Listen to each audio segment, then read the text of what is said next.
enquanto os caminhoneiros protestavam aí, seguindo, dando sequência aos protestos bolsonaristas do dia de ontem, e, como eu falava, defendendo seus próprios interesses, o STF usou mais uma vez a situação de agitação em Brasília para uma nova suspensão de sessão, e o voto do primeiro-ministro, né, em relação à questão da demarcação do marco temporal foi adiado, que é o Fachin, né, ficou para ser concluído amanhã. Né? O presidente do STF, o Luiz Fux, afirmou que a suspensão se devia a audiências. Então, eles marcaram conversas, e já há 3 semanas eles estão enrolando os índios que estão acampados em Brasília, estão se mobilizando, né, contra, né, a aprovação do marco temporal, como deseja aí o governo Bolsonaro, e está evidente que o STF, né, vem enrolando depois de mais de 30 depoimentos, né, que aconteceram aí ao longo das últimas semanas, sucessivos adiamentos. Hoje era para ser lido o voto apenas do relator, né, do Fachin, um dos ministros, né, que precisa dar seu voto em torno do tema. E, mais uma vez, o STF adiou aí a decisão sobre a presidência do Luiz Fux. Né? Tiraram proveito, mais uma vez, da situação de crise. Bom, crise que avança por todos os lados, né? E é visivelmente impulsionada pelos setores da burguesia que duelam diante da situação para ver quem vai comandar. Quando a gente fala a saída da crise, não é a solução que diga respeito aos interesses do povo, mas em relação aos seus próprios interesses.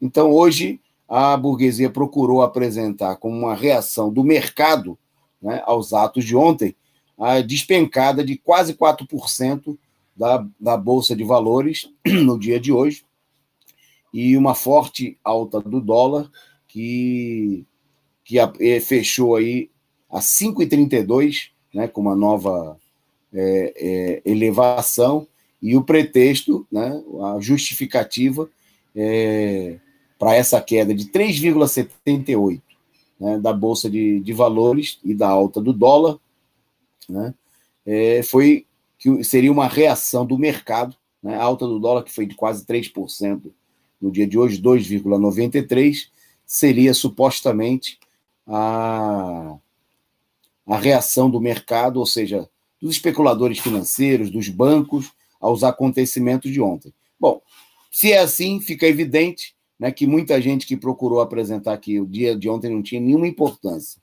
e que teria sido um fracasso.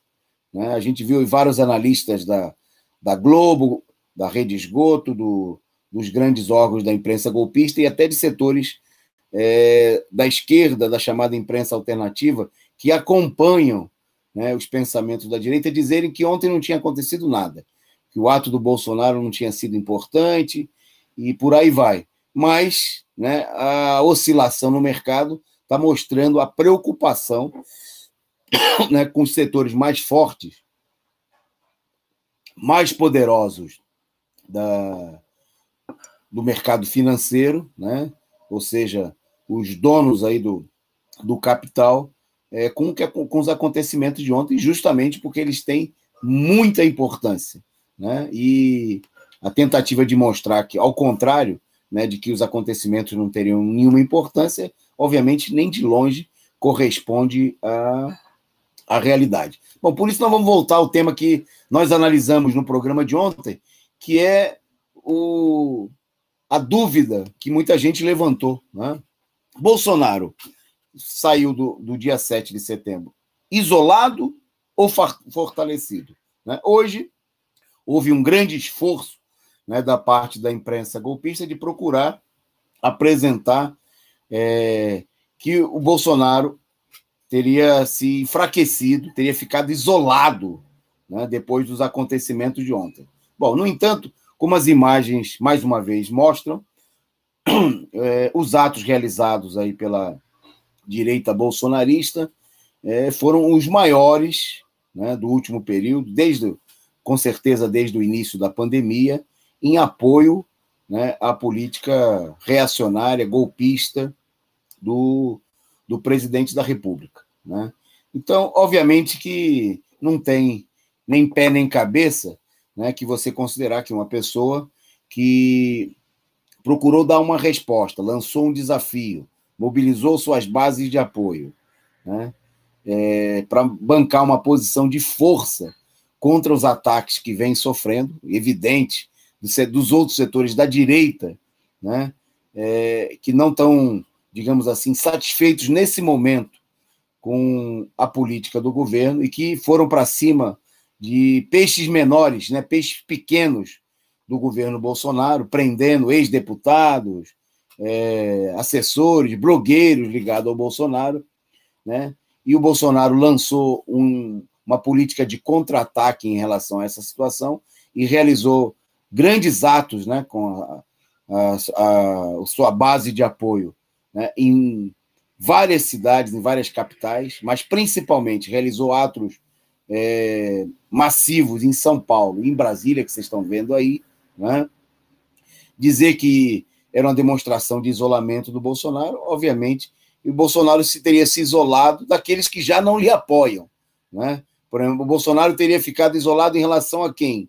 Aos partidos como o PSDB, que estão procurando construir um candidato alternativo, uma terceira via, né, para derrotar Lula e Bolsonaro. Obviamente que isso não faz o menor sentido, né?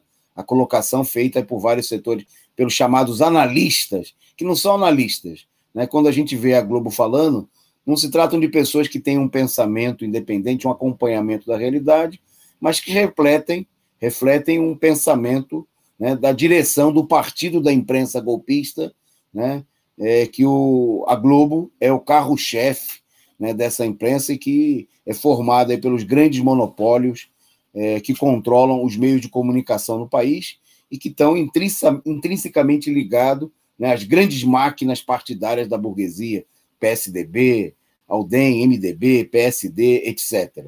Bom, então, a tentativa de mostrar é sem pé nem cabeça, né, a apresentar a ideia de que o Bolsonaro saiu isolado. O Bolsonaro, evidentemente, saiu fortalecido diante da situação.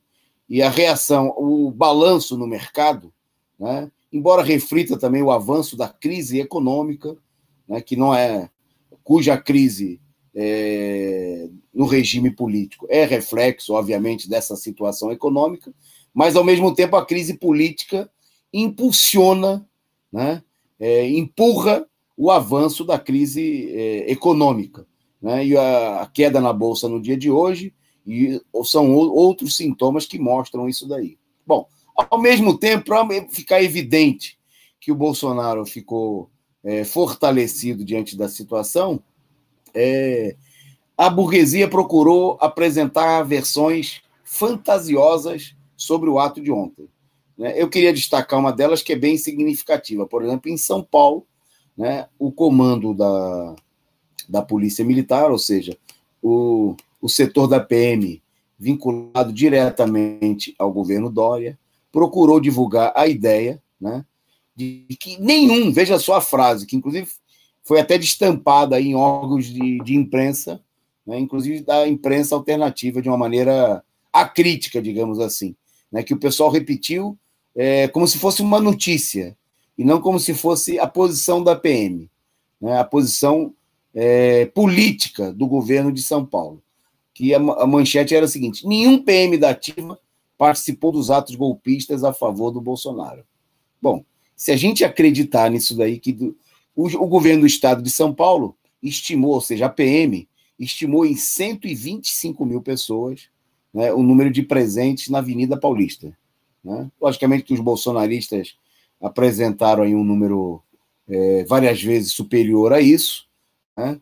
Mas digamos que 125 mil é um número muito grande, né? Queria destacar isso porque tanto a direita e muitas vezes a esquerda, setores da esquerda, procuram aí apresentar por exemplo, a Avenida Paulista, que tem, não me fale agora exatamente o número, posso errar por alguma coisa, mas 216 mil metros quadrados, né? Isso incluindo tudo, árvore, banca de jornal, poste, todo o espaço disponível, e que com um público bastante razoável, para você ter uma superlotação no metro quadrado, para ficar praticamente um pisando no pé do outro, você precisa ter 7 pessoas por metro quadrado. Né? Então, fazendo isso, sem ter, ao longo de toda a Avenida Paulista, nunca aconteceu isso em situação nenhuma, em nenhum momento, né? Em que o pessoal estivesse até subindo até nas árvores.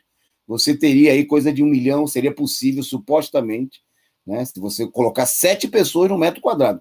Pense aí, faz um desenho aí, imaginário à sua frente, você que está assistindo o programa, né? 1 metro quadrado, tá certo? Abra os braços, mais ou menos, então, a distância de um braço até o outro, se você não tiver um braço muito comprido, tá certo? Então, pensa aí mais ou menos, então, numa distância de 1 metro, né?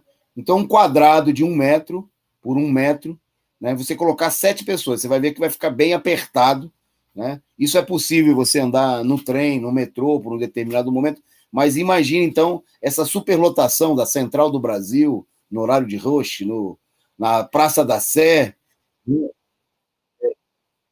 Então, você... Oi? Você teria em toda... Não, de 216 mil metros quadrados. A Avenida Paulista tem... Não, esse número está errado. 6 quilômetros e a largura. Isso aí é quilômetros. Você tem que multiplicar pela largura da avenida, que são... Você tem que fazer toda a multiplicação. E é quilômetro. Né? Não é...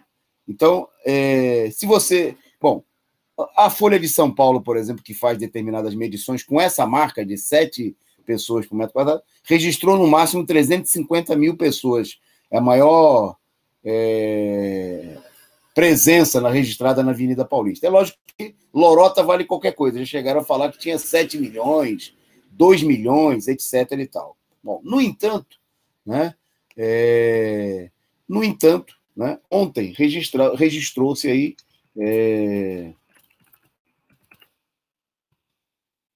a presença, segundo a PM, de 125 mil pessoas. Né?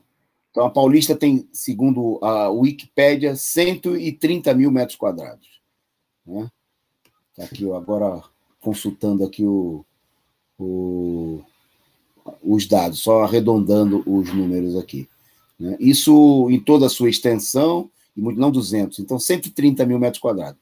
130 mil metros quadrados vezes 7, a gente chegaria à conta aí de 910 mil pessoas. Isso tendo gente em cima de árvore, tendo gente em cima de banca de jornal, superlotação, coisa que nunca existiu nesse montante. Bom, então, 125 mil pessoas, ou 200, ou 150 mil, né, digamos que o comando da PM tenha reduzido um pouco, né, porque era o interesse do governo Dória. Mas, no meio disso, a PM, o comando da PM, teve a cara de pau de dizer que não tinha nenhum soldado da ativa.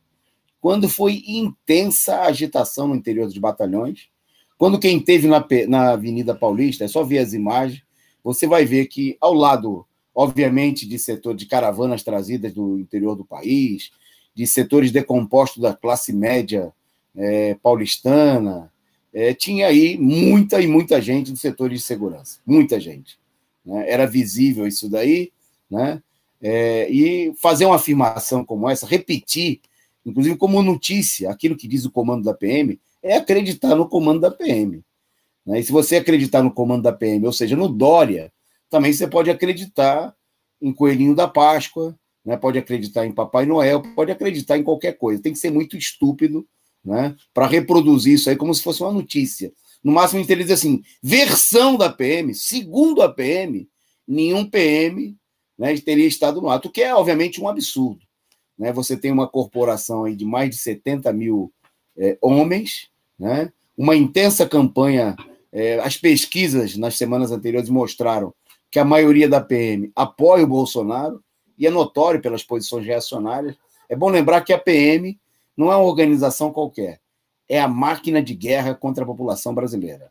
É uma máquina de matar pobre, negro, jovem na periferia, e tem todos os motivos para apoiar, né, o capitão fascista que está na presidência da República, né, que aparece aí como um sindicalista que defende os seus interesses contra os interesses do povo. É disso que se trata.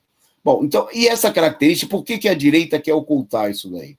e por que setores da esquerda, infelizmente, também acompanham, porque não querem deixar evidente que o que nós tivemos ontem foram grandes atos de tipo fascista, uma horda fascista. Aí o pessoal quer falar o seguinte: não, tinha gente contratada, tudo bem, tem vídeos, né, mostrando, e com certeza tinha gente paga, né? Não tem manifestação, não tem nenhum ato da direita, e eu diria até, infelizmente, o seguinte: até atos onde parte da esquerda que participa gente de direita, como, por exemplo, centrais sindicais pelegas, que não tem a gente contratada, né? Ou tem alguém aqui que é otário, que não sabe que a força sindical paga o pessoal para vestir aquele colete laranja ridículo, né? E levantar as bandeiras que são levadas para a rua. É evidente que todo mundo sabe disso daí. Então é evidente que uma parcela... Agora, o que nós ocultar, ignorar que o Bolsonaro mobilizou, né, centenas de milhares de pessoas, né, em todos os atos realizados pelo país, que uma parte importante disso daí era uma parcela do aparato repressivo, das polícias militares, das forças armadas, e que nós estamos diante de uma operação fascista, é fechar os olhos para a realidade, né? O pessoal quer fazer a gente acreditar que o fascismo do Bolsonaro se resume, né, a fazer declarações, discursos, proferir impropérios, né, falar besteira, né, xingar os ministros do STF, né, e outras coisitas mais. Não.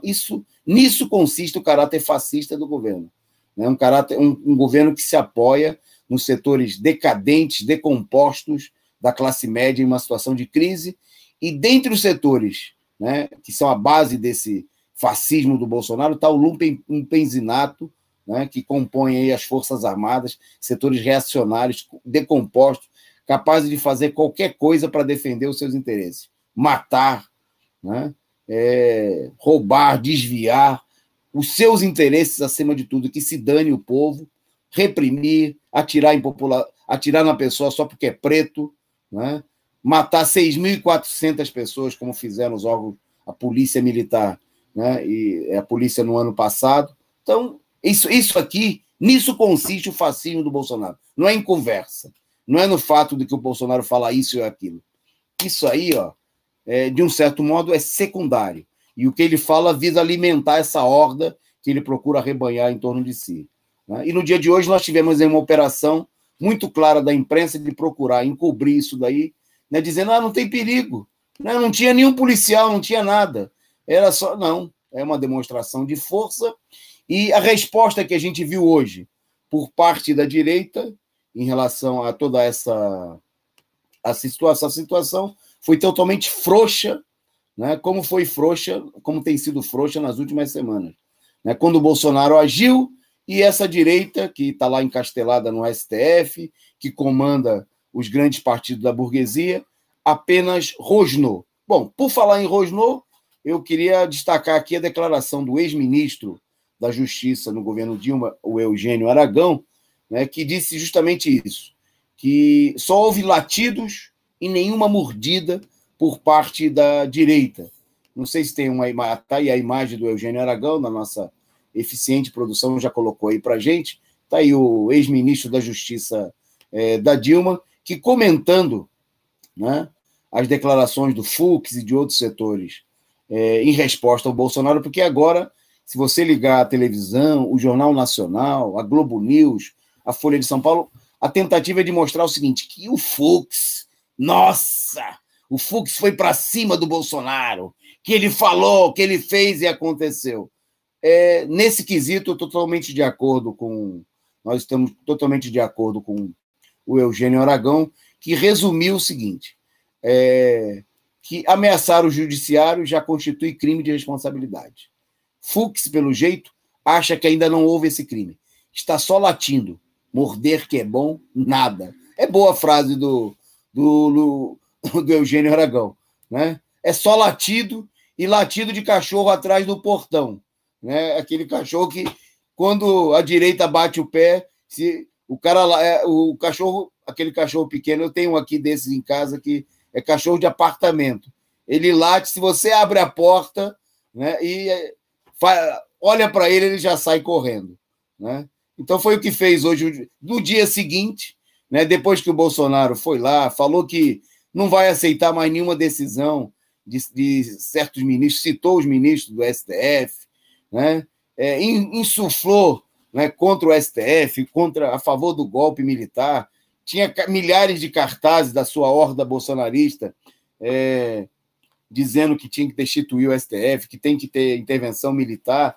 Aí aparece o ministro, vai lá e faz um discurso. Eu vi, inclusive, o caráter. Veja só, o STF deveria agir em nome da justiça. Falar, de acordo com a Constituição, isso é um crime, mandar prender o Bolsonaro. Né? Pareceria mais ou menos óbvio. Então, pelo menos instaurar... Não, eu vi o Fux falando dos mortos pela Covid, desemprego, fome. Ele era um político. Parecia que ele estava no Congresso Nacional fazendo um discurso. Ele estava latindo, como disse o Eugênio Aragão. De medida concreta, 0% zerente zero. Né? E foi assim hoje, né? Há uma tentativa de mostrar, não, agora o negócio vai. Agora a direita que botou o Bolsonaro lá, os pais do Bolsonaro vão para o impeachment. Mas o que vocês viram de concreto? Nada. Né? O presidente do STF afinou, foi aquele latido bem fininho, né, de cachorrinho de apartamento. O presidente da Câmara dos Deputados defendeu a pacificação. Pacificação é a palavra dos covardes para se render diante do Bolsonaro. Né? Foi o que defenderam, por exemplo, os banqueiros, né, que, diante da ameaça dos Bolsonaros, ameaçaram publicar um manifesto, eles e a Fiesp. Parece que o manifesto ia sair depois do ato de 7 de setembro. Até agora, manifesto nenhum. Né? Um manifesto que era supostamente de crítica ao Bolsonaro, a única coisa que pede é a pacificação. E um colega meu disse o seguinte, pacificação é uma coisa boa para quem está por cima. Né? Para quem está matando os outros de fome, para quem está matando um desemprego e está ganhando dinheiro, e o povo ameaça se revoltar, o cara fala assim, não, calma, gente, pacificação. Né? Para que tanta revolta? Só porque nós estamos ganhando bilhões e vocês estão morrendo de fome? Deixa tudo como está. Né? Então foi o que a gente viu hoje. Né? O Fux, né, nada fez em nome da lei. Cadê o Lewandowski, que falou que o Bolsonaro poderia cometer crime de responsabilidade? Bom, agora foi só antes também. Esse aí latiu antes. Né? Falou, se o Bolsonaro vier aqui e fizer, pode cometer crime, pode ser, agora nada. É só conversa, né? É só latido atrás do portão e mordida que é bom, como disse Eugênio Aragão, absolutamente nada.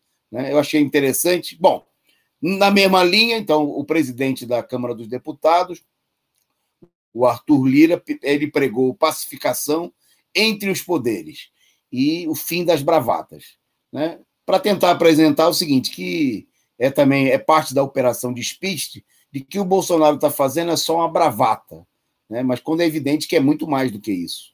Né? Que não se trata apenas de bravata, mas o Bolsonaro tratou de colocar claramente aí as suas tropas nas ruas, né? E de ameaçar, mais uma vez, fazer atos a favor do golpe de Estado, né?